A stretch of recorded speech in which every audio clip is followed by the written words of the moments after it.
Bienvenida a esta nueva entrega del informativo EDSEM. Ya sabes, este es el espacio de divulgación científica de la Academia EDSEM. Un placer estar aquí de nuevo. Hoy nos metemos de lleno en un tema que a mí me parece fascinante, las mitocondrias. Las mitocondrias, mucho más que simples baterías. Exacto. Tenemos como referencia un artículo de revisión muy completo de Frontiers in Physiology. El título es Mitochondria, It is all about energy. Pero vamos, que el título casi engaña, ¿no? Totalmente. Se queda corto. Porque sí, la energía es clave, pero hacen muchísimo más. Esa es la misión de hoy aquí en el informativo EDSEM. Queremos desmontar esa idea de que son solo centrales energéticas. Vamos a ver por qué son verdaderos centros de mando celular y por qué son tan cruciales para la salud y, claro, para muchas enfermedades crónicas cuando algo va mal. Pues sí, Yo te confieso, siempre las vi como eso, como baterías y punto. Pero leyendo este artículo es que es alucinante la complejidad. Son como pequeños cerebros dentro de cada célula. es una buena analogía, sí. Dirigen muchas operaciones. Vale, pues vamos a desgranarlo. Empecemos por lo que casi todo el mundo sabe, la energía, el ATP, Eso es, la producción de ATP. Y sobre todo, cómo lo hacen. Su método estrella es la fosforilación oxidativa, la OXPOS. que es súper eficiente, ¿no? Comparada con la otra forma. Muchísimo más. Piensa que por cada molécula de glucosa, con la OXPOS, sacas más de 30 ATPs. Fuera de la mitocondria, en el citosol, con la glucólisis, pues te quedas en 2. ¿Dos? Es que la diferencia es abismal. Totalmente. Y por eso es vital para estar sanos que nuestro metabolismo dependa de la OXPOS casi todo el tiempo. Es una maquinaria, muy compleja. La cadena respiratoria, los complejos enzimáticos. Que además se organizan, ¿no? No son piezas sueltas. Exacto. Se organizan en lo que llamamos supercomplejos. Y lo más interesante, que se está viendo ahora, es que no son estructuras fijas, rígidas. Ah, ¿no? No. Hay un modelo de plasticidad. Es como si fueran muebles modulares, ¿sabes? Se montan y desmontan según haga falta, más o menos energía.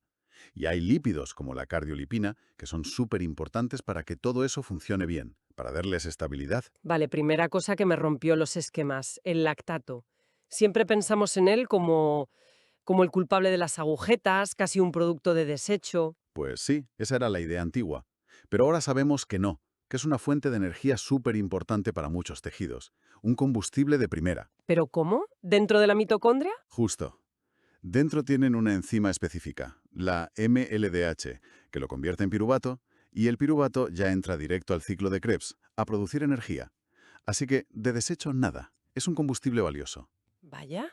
Y no solo eso. Hay un sistema de transporte, el Lactate Shuttle, como un servicio de mensajería. Lleva el lactato desde donde se produce mucho, por ejemplo, en las fibras musculares rápidas, las blancas. Mm, ¿A dónde se necesita más? Exacto. A las fibras rojas, que lo consumen, o al corazón, o incluso al cerebro. Es un reciclaje energético muy eficiente. O sea que el cuerpo es listo y lo reaprovecha. Pero, ¿y si este sistema de reparto, digamos, falla? Pues ahí empiezan los problemas, claro. Cuando este metabolismo del lactato se altera, lo vemos asociado a varias enfermedades. Y de forma muy clara en el cáncer. ¿En el cáncer? Sí, las células tumorales muchas veces se aprovechan de él. Lo usan como un oncometabolito, una molécula que les ayuda a crecer, a resistir, vamos, que lo usan a su favor. Madre mía. De hecho, hay investigaciones que plantean si el cáncer en el fondo podría ser una enfermedad metabólica y que quizás restaurar la función normal de las mitocondrias podría ser una vía. Qué interesante. Otro punto. No están quietas. Se mueven dentro de la célula. ¿Por qué necesitan moverse? Es fundamental. Piensa en ellas como baterías portátiles. Se mueven para llevar el ATP justo donde se necesita más energía en cada momento. Ah, claro. También ayudan a controlar los niveles de calcio en zonas muy específicas de la célula. Y participan en cosas como la división celular. A veces se anclan donde hacen falta. Por ejemplo, se pegan mucho al retículo endoplasmático. En esos puntos que llaman MAMS, ¿verdad? Eso es, las membranas asociadas a mitocondrias, o en la sinapsis de las neuronas, que gastan una barbaridad de energía. Ahí tienen que estar cerca. Entiendo. Y supongo que esa movilidad y lo del calcio también son puntos delicados, si fallan. Muy delicados, sí. El calcio es una señal clave en la célula y las mitocondrias son reguladoras maestras de ese calcio. lo captan, lo liberan. Si ese manejo falla, si entra demasiado calcio o muy poco, a través de un transportador que se llama MCU, pues eso se relaciona directamente con enfermedades neurodegenerativas. Como Alzheimer o Parkinson. Exacto. Alzheimer, Parkinson, ELA, hay conexiones muy claras. Y el movimiento también es vital para la limpieza, para poder eliminar y reciclar las mitocondrias que están dañadas. Ah, claro, para el control de calidad. Justo. Y una cosa muy nueva que menciona el artículo y que a mí me parece fascinante. Se han encontrado mitocondrias funcionales fuera de las células, libres en la sangre. ¿En serio? ¿Mitocondrias enteras? Sí, aún se está investigando qué hacen ahí, pero podrían actuar como señales entre células a larga distancia. Imagínate, abre un campo de comunicación celular totalmente nuevo. Esto ya desmonta totalmente la idea de solo batería. Pero es que además dices que son fábricas. Sí, auténticas minifábricas. Sintetizan cosas esenciales, lípidos para las membranas celulares, por ejemplo, ayudan a fabricar el grupo hemo, el de la hemoglobina de la sangre, gestionan el hierro dentro de la célula, producen hormonas esteroideas. Las hormonas también. Sí, el cortisol, las hormonas sexuales. Y esto es sorprendente. Neurotransmisores, Clave. como la acetilcolina, el glutamato, el GABA, la serotonina La serotonina. ¿En serio? e incluso en las neuronas, la melatonina, la famosa hormona del sueño. Nunca lo habría imaginado. Que la producción de serotonina o melatonina depende de que las mitocondrias funcionen bien. Eso sí que cambia la perspectiva por completo. Pues sí, depende directamente. Y toda esa capacidad de fabricar cosas depende, a su vez, de que la OXPHOS, la producción eficiente de energía, vaya bien. Es un círculo. Necesitan energía para fabricar, y lo que fabrican es esencial. Claro, tiene sentido. De hecho, hay estudios que sugieren que algunos tratamientos, como el litio para el trastorno bipolar, podrían funcionar al menos en parte porque mejoran esa función OXPHOS de las mitocondrias. Vayamos a otra conexión que también me pareció inesperada. Los ritmos circadianos, nuestros relojes internos. Sabemos que dormir mal, los turnos de noche, afectan mucho a la salud. ¿Dónde entran aquí las mitocondrias? Pues la relación es total, bidireccional, muy íntima. Las mitocondrias influyen en los relojes biológicos. Les dan la energía, el ATP, para que funcionen. Producen NAD+, que es una molécula esencial para unas proteínas que regulan los relojes, las sirtuinas como SIRT1 y SIRT3. Ah, la sirtuina, sí. Y generan melatonina, que es una señal de tiempo clave. Y al revés. Los genes reloj, los que controlan nuestros ritmos, también regulan cosas de las mitocondrias, como la producción de ese NAD+. Hay proteínas como PGG1-alfa, que son como un puente entre los dos sistemas. O sea que son como el engranaje energético de nuestros relojes. Exacto. Son centrales para nuestro cronometraje biológico. El artículo las define como centros de comunicación. Mencionaste antes las MAMS, esos puntos de contacto físico. Eso es, esos son como enchufes directos con otros orgánulos. El retículo endoplasmático, el núcleo, los lisosomas, permiten que se pasen señales súper rápido. Calcio, lípidos, son nodos de coordinación dentro de la célula. Y la comunicación más importante, supongo, es con el centro de mando general, ¿no? Con el núcleo celular. Fundamental, porque aunque las mitocondrias tienen su propio ADN, el ADN mitocondrial, la inmensa mayoría de sus componentes, de sus proteínas, se fabrican siguiendo las instrucciones del ADN del núcleo. Claro. Así que hay un diálogo constante. Señales que van del núcleo a la mitocondria, las anterógradas, que le dicen, por ejemplo. Oye, necesitamos más energía, fabrican más mitocondrias. Ahí entran factores como NRF1, NRF2, PGC1-alfa. Y al revés, supongo, la mitocondria habla con el núcleo. Y tanto, esas son las señales retrógradas. La mitocondria informa al núcleo de cómo está, si está estresada, si le falta energía, si hay algún daño. Le manda señales. Pueden ser metabolitos, como el acetil-CoA, la proporción entre NADH y NAD+, las famosas ROS, especies reactivas de oxígeno, o niveles de calcio alterados. ¿Y qué hace el núcleo con esa información? Pues ajusta su respuesta. Activa genes de reparación del ADN, o cambia la expresión de otros genes para adaptarse a la situación. Es una comunicación súper dinámica. Y ahora se están descubriendo formas nuevas de diálogo, como unos péptidos pequeños, como el MOTC, que salen de la mitocondria y van al núcleo a regular genes, o incluso pequeños ARNs, los mitomirs. Es increíble la complejidad de esa comunicación. Vale, hemos visto que son mucho más que baterías. Son comunicadoras, reguladoras, fábricas. Pero, ¿qué pasa cuando toda esta maquinaria falla? El artículo habla mucho de disfunción adquirida, la que tiene que ver con nuestro estilo de vida. Ahí entra un concepto que es clave, el efecto Warburg persistente, que se describió primero en cáncer, pero parece que también ocurre en muchas enfermedades crónicas. El efecto Warburg. Ujú. ¿Qué es exactamente? Es básicamente que la célula empieza a depender demasiado de la glucólisis, esa vía rápida pero ineficiente de obtener energía, incluso cuando tiene oxígeno de sobra para usar la OXPFOS, la vía buena. ¿Y por qué haría eso la célula? Pues parece que está muy ligado a la inflamación de bajo grado, la LGI, Low Grade Inflammation. Es como un círculo vicioso. Si las mitocondrias se dañan, pueden generar inflamación, lo llaman inflammaging. Y esa inflamación, a su vez, puede dañar más a las mitocondrias. Exacto. Y eso favorece que la célula tire de glucólisis. ¿Y por qué es malo ese efecto Warburg crónico si no es cáncer? Porque aunque la glucólisis puede ser útil en momentos puntuales como una respuesta inmune rápida, si se mantiene siempre es un problema. Genera ATP de forma muy ineficiente, favorece que se acumule material de construcción en la célula, biomasa, de forma descontrolada. La célula se hincha, digamos, pero de forma poco funcional.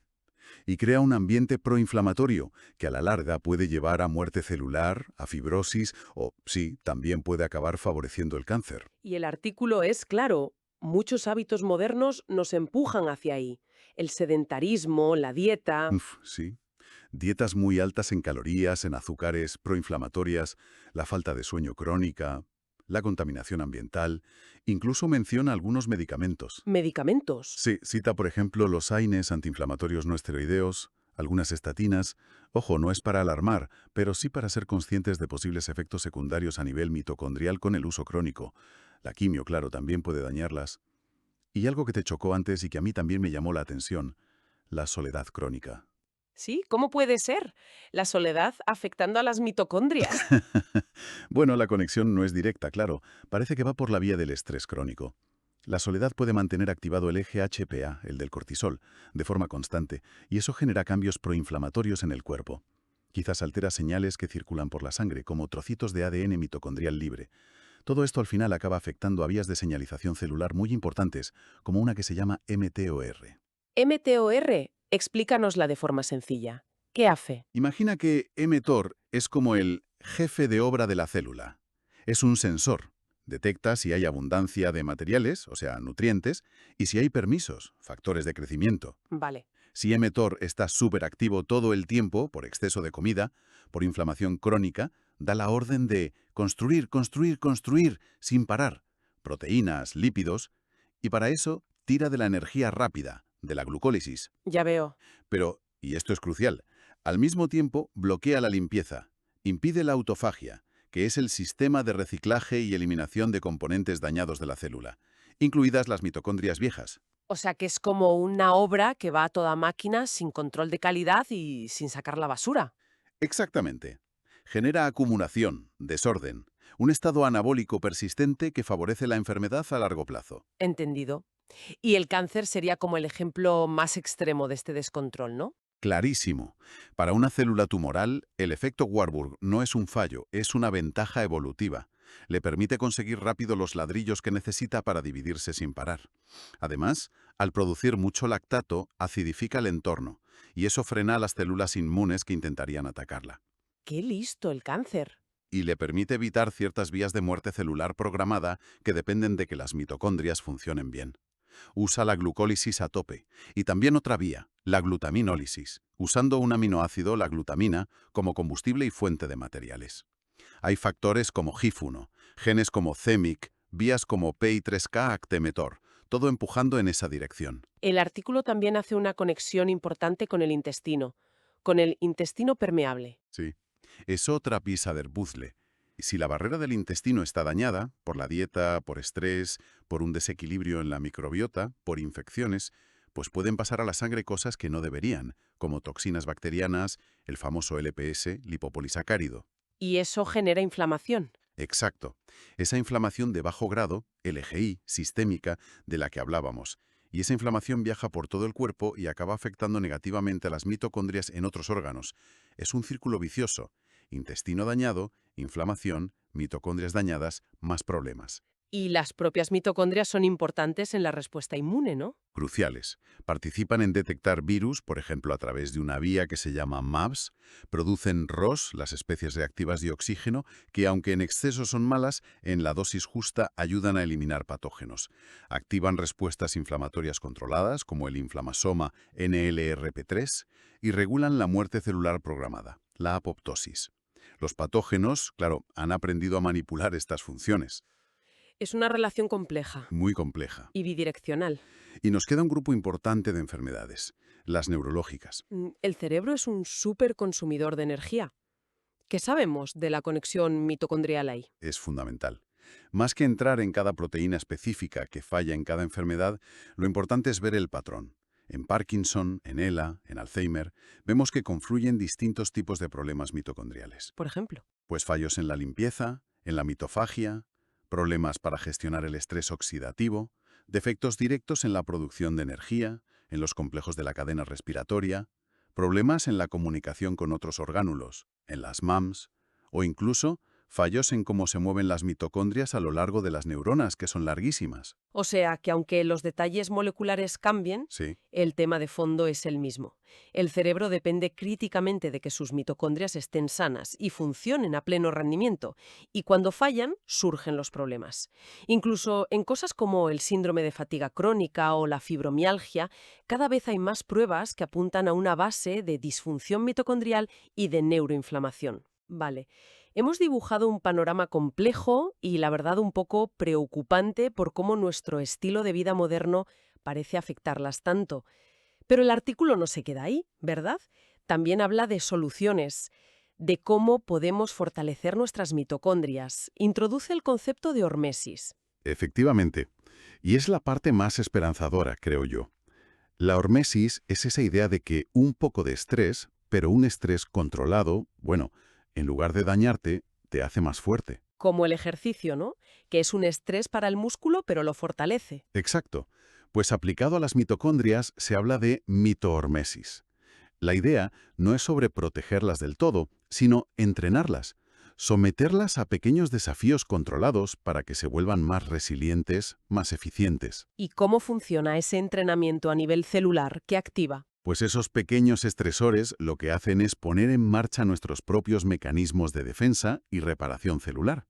Activan genes clave, como PGC1-alfa, que es el jefe para fabricar nuevas mitocondrias, o NRF2, que es el maestro de las defensas antioxidantes, o las sirtuinas, que regulan la longevidad y el metabolismo.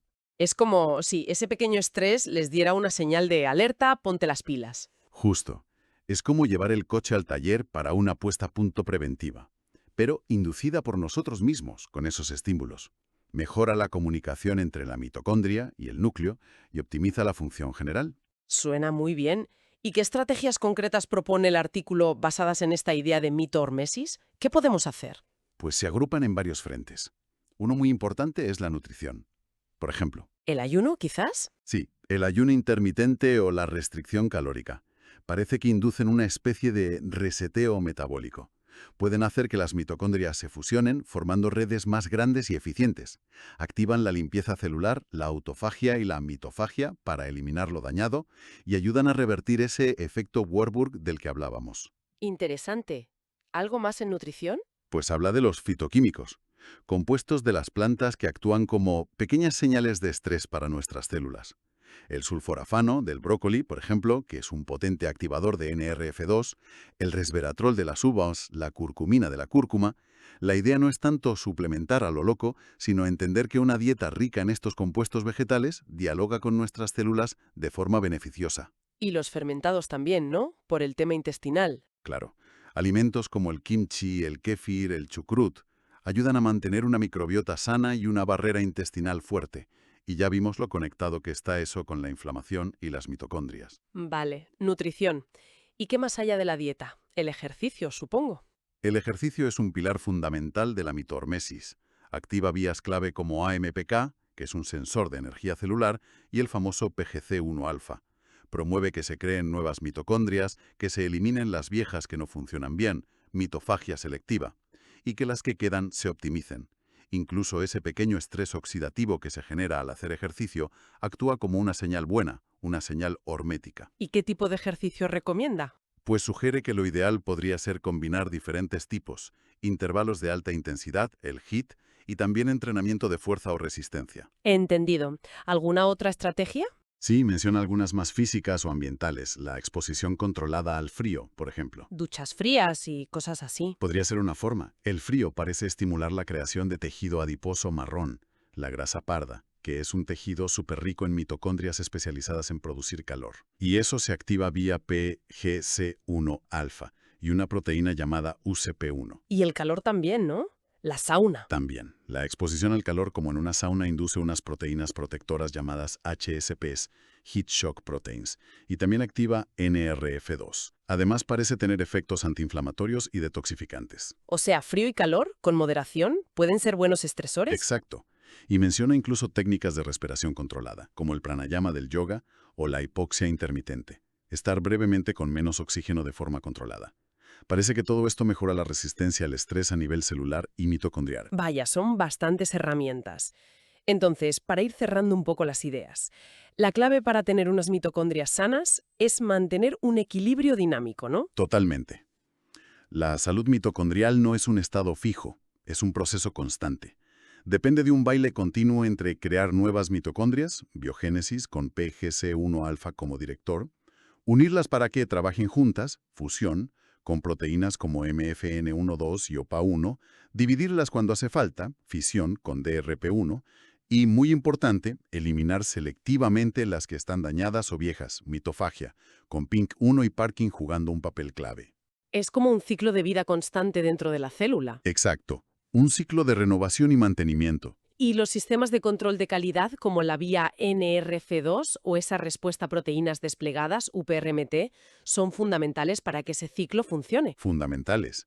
Ayudan a reparar daños o a dar la señal de eliminar cuando algo no tiene arreglo. Y todas esas estrategias horméticas que hemos comentado, ayuno, ejercicio, frío, calor, fitoquímicos, serían formas de apoyar esos sistemas naturales de mantenimiento, ¿no? Para que puedan hacer frente mejor al desgaste de la vida moderna. Justo, esa es la idea.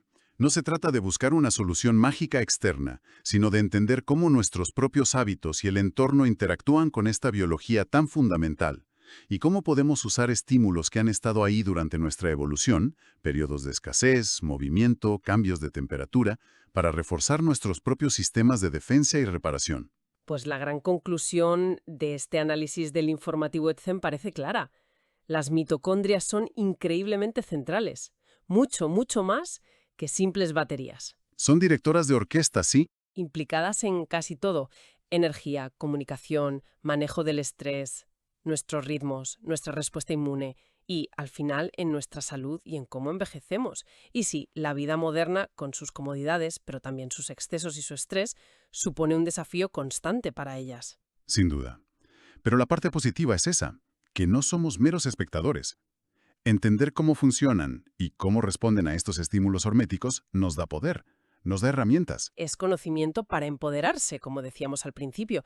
Y esto nos lleva a una reflexión final, una que plantea el propio artículo y que a mí me ha dejado pensando. A ver, Dada esta conexión tan profunda que hemos visto entre mitocondrias, metabolismo, inflamación, envejecimiento, destino celular, sí, podría ser que optimizar la salud mitocondrial no sea solo una estrategia más de salud, sino, quizás, la palanca más fundamental que tenemos, la más básica y potente para influir en nuestra longevidad, pero sobre todo, en nuestra calidad de vida a largo plazo, en nuestro health span, como dicen ahora.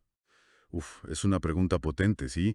Quizá nos obliga a replantearnos cómo abordamos la prevención de las enfermedades crónicas, a ir más a la raíz. A mirar menos los síntomas y más la base metabólica y mitocondrial. Podría ser. Es una perspectiva que, desde luego, da mucho que pensar sobre el futuro de la medicina preventiva y la promoción de la salud. Pues con esa idea tan potente nos quedamos reflexionando. Muchísimas gracias por este análisis tan profundo. Gracias a ti. Siempre es un placer. Y gracias a quienes nos escuchan por acompañarnos en esta entrega del informativo ETSEM. Hasta la próxima.